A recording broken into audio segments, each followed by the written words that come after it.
Hello and welcome to this webinar on staff engagement and staff wellbeing as part of our Global HR Workshops for 2020.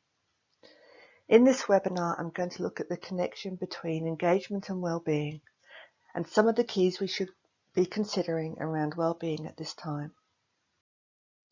As you'll be aware, Leprosy Mission ran a webinar on staff wellbeing a few weeks ago, looking at the importance of wellbeing in the workplace. I'm not going to go over what was covered in that webinar, and if you haven't already seen it, I would encourage you to take a look at it on glass cubes.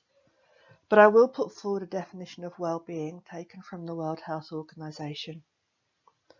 Well-being is a state in which every individual realizes his or her own potential, can cope with the normal stresses of life, can work productively and fruitfully, and is able to make a contribution to her or his community. The theme that jumps out to me in this definition is that well-being is about people being able to fulfill their potential, to be who God created them to be. When we're in that place of knowing that we're fulfilling our potential and are making a contribution, that is when we can say that we're in a state of well-being. Staff engagement is a topic that has been brought to the fore by inclusion in the global strategy and has been talked about over the last 12 months. I'd like to take this definition from Engage for Success, which defines staff engagement as a workplace approach designed to ensure that employees are committed to their organization's goals and values, motivated to contribute to organizational success, and are able at the same time to enhance their own sense of well-being. When we talk about staff engagement, we're referring to organizations' desire for staff to be committed to goals and values, mission and vision, so that organizational success can be achieved. The key difference between engagement and well-being that I see is that well-being is about the impact to the individual, and staff engagement is about the impact to organizational success. And when an individual is fulfilling their potential in the workplace, they have a great sense of well-being which can flow through to their rest of their lives in a positive way. And when your staff are supported to fulfill their potential in the workplace, they're able to engage and commit to the goals of the organisation, driving success and continuous improvement. Therefore, well-being and engagement can be viewed as two sides of the same coin, of fulfilling potential. Often staff engagement is best achieved through staff who have an enhanced sense of well-being, and not at the cost of staff well-being. It's important to understand this connection between engagement and well-being and the fact that they're inextricably linked.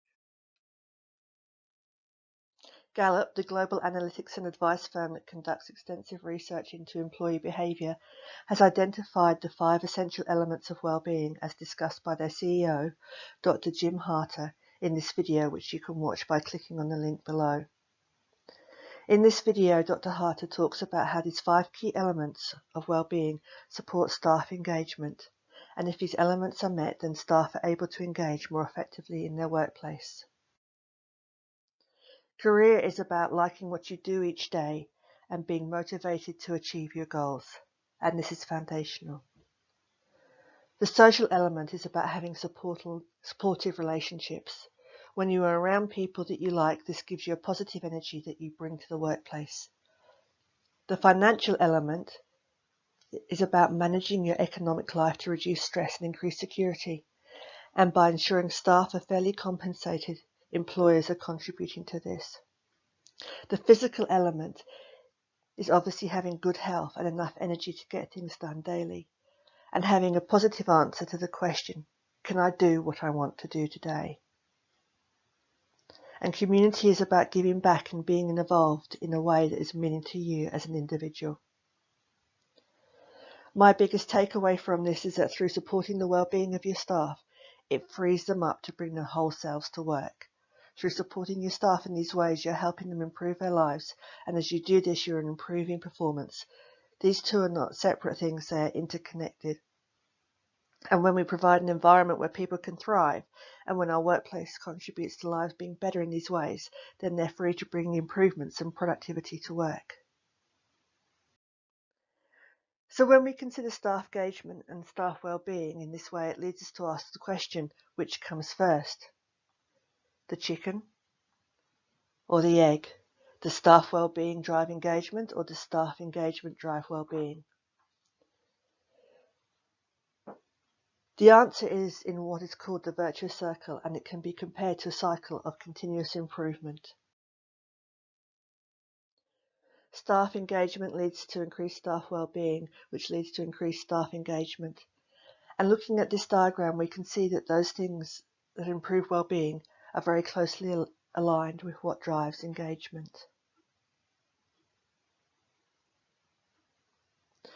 A strong strategic narrative allows employees to know that what they do each working day has a higher purpose and enables the organisation to achieve its goals. Having a role that is well designed and aligned to the strategic plan supports this driver.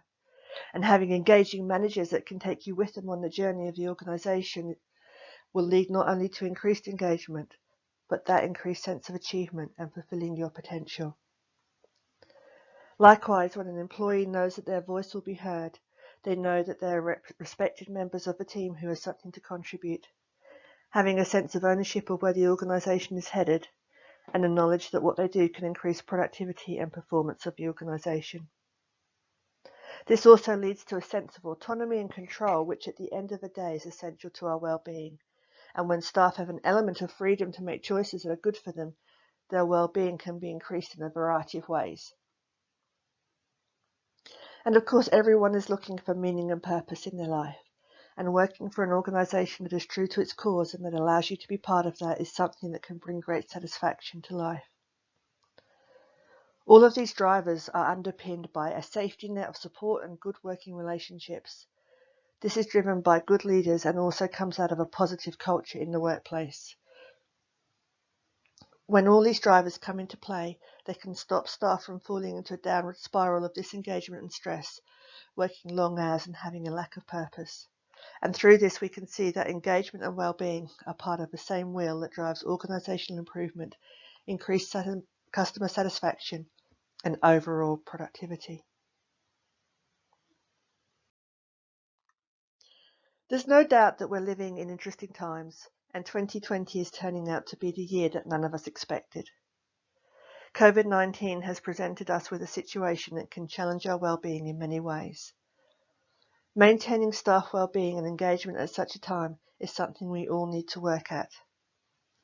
Here in Australia, we've been conducting quick pulse surveys every fortnight to gauge how people are managing with being isolated and working from home. And this is what we have found. Essentially, there's two sides to this. On the one hand, staff are missing the interaction. They're missing the social aspects of coming to work and all the benefits that that brings. And they're missing being able to easily communicate with colleagues and the information that you learn from these incidental conversations. On the other hand, some staff are enjoying working from home. It gives them a greater sense of flexibility and more time for themselves, and they're able to focus and be more productive in their work. And obviously this is something that will vary depending on your role.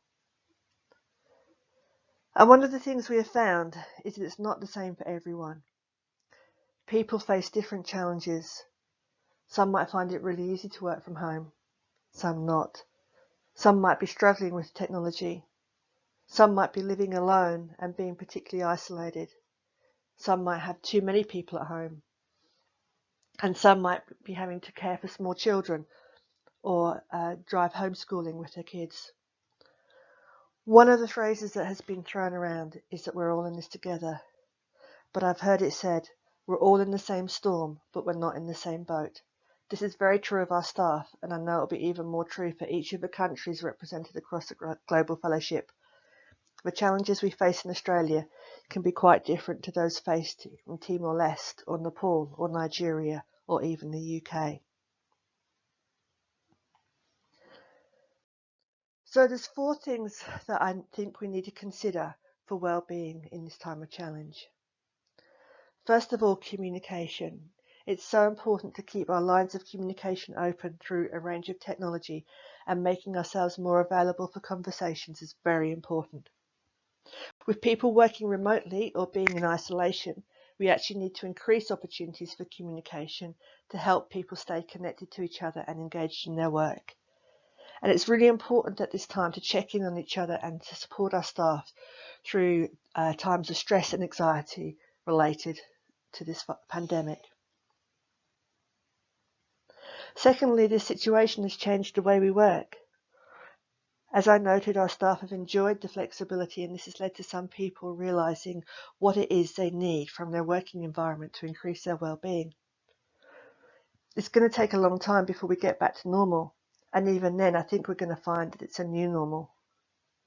We need to start now in acknowledging the benefits of flexibility and keep our conversations open as to how this can be incorporated into our work life moving forward. Thirdly, choice. As noted in the virtuous cycle, staff have an appropriate level of autonomy is key to well-being. As part of this, empowering people to have choice over their environment is really key to their well-being. Often the things that impact well-being are also impacted by our own personal decision making and our ability to make changes in those areas of our lives. For example, having time to exercise, having time to eat healthy food, being supported to make healthy choices, and having time to give into community and to church. And this is one of the benefits of allowing flexibility. You give people space to be making choices that can improve their well-being. One of the issues raised in the survey for a number of countries was improved work-life balance. Working for a cause organisation means that people are going to be passionate about what they're doing. People will naturally give more and work harder for the cause they believe in. And working for a cause is one of the privileges of working at the Leprosy Mission. Rather than work-life balance, I believe we need to talk about work-life harmony. If we're always trying to balance work with the rest of our lives, there's a feeling that we have to sacrifice something to allow space for the other. Instead, let's consider work-life harmony and how different areas of our life can positively or negatively impact us and work together. This feeds back into allowing elements of flexibility and choice, but it also requires us to promote boundaries. It's a privilege to work alongside people who are passionate about helping people affected by leprosy, and it's a privilege to do this work that we do for our God. But God has also called us to be a part of families and communities, and He wants us to be the best version of ourselves. So in this difficult time, we as HR leaders in the Leprosy Mission are in a privileged position to be able to support and encourage staff well-being. And the truth of the matter is, if we don't promote our staff to look after themselves, we're not going to be effectively able to help people affected by leprosy. And it's vital as leaders in this organisation we support people to look after themselves. Therefore, promoting balance across our lives and the lives of our team members will allow for us to bring our whole selves to work and to contribute towards the vision of leprosy defeated and lives transformed.